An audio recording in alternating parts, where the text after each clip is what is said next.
Hi, I'm Samuel Bass. I'm the campaign and story lead for Command & Conquer 4, and I'm here today to talk to you about our debut trailer. We'll give you some behind-the-scenes information, some story factoids, and some other fun stuff, so you really know what's going on with the trailer. So one of the first things you'll see with the trailer is that it takes place 63 years to the day from the release of the trailer to the community. A little thing we did, a little tip of the hat, present day. So what we have here is a flight of GDI Orcas escorting someone across a field of Tiberium, the Tiberium-stricken city of Manchester. So one thing you'll notice if you look at the date of the trailer is that it takes place about 8 years after the end of CNC3, a few less years after the end of Kane's Wrath, and it also takes place 15 years before the beginning of the actual Command & Conquer 4 storyline. This is a prologue where we really wanted to set the state of the world so you could better understand where we end up 15 years later. The GDI logo is covered in Tiberium. In fact, the whole city is covered in Tiberium. And if the GDI Council have set up their chambers in this Tiberium-stricken city, you don't want to see the state of the rest of the world. Things aren't good. And here we see the dainty feet of Joe Coogan.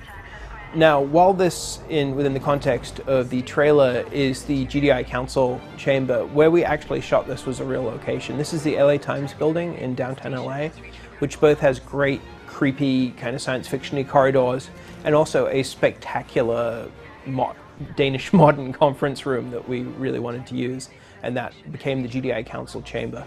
So as you can see, these GDI guys are escorting some mysterious figure, who, if you haven't worked out by now that it's Kane, you probably should have. But it's Kane, and he is going to the GDI Council. He's not under arrest, though we try and create a little bit of ambiguity there just to keep your interest, but he's not under arrest. He's going to meet the GDI Council and propose to them a solution to this absolute environmental devastation that they're faced with. So, we shot this essentially in a day. It was a long, very hard day, and there was a little bit of clowning around.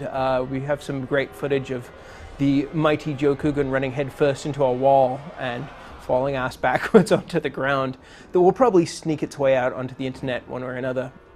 So one of the things we tried to do with casting for this trailer, and for our cinematics for CNC4 in general, is go for people who you really believe in the roles. We wanted the GDI Council not to be, a bunch of hot supermodels.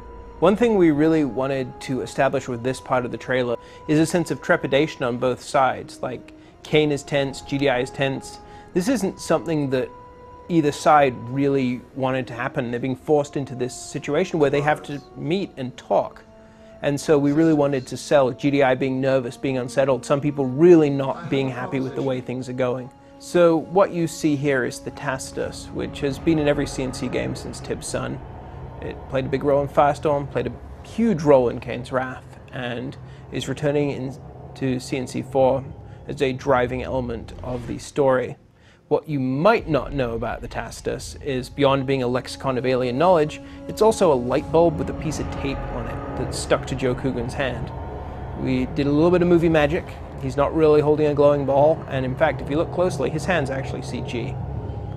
And now, Command & Conquer 4 logo, which is a good opportunity for me to plug our Name the Game competition. Submit your entries to Name Command & Conquer 4, and I really want to hear what you have to say, what you think would be an appropriate name for the end of this epic saga.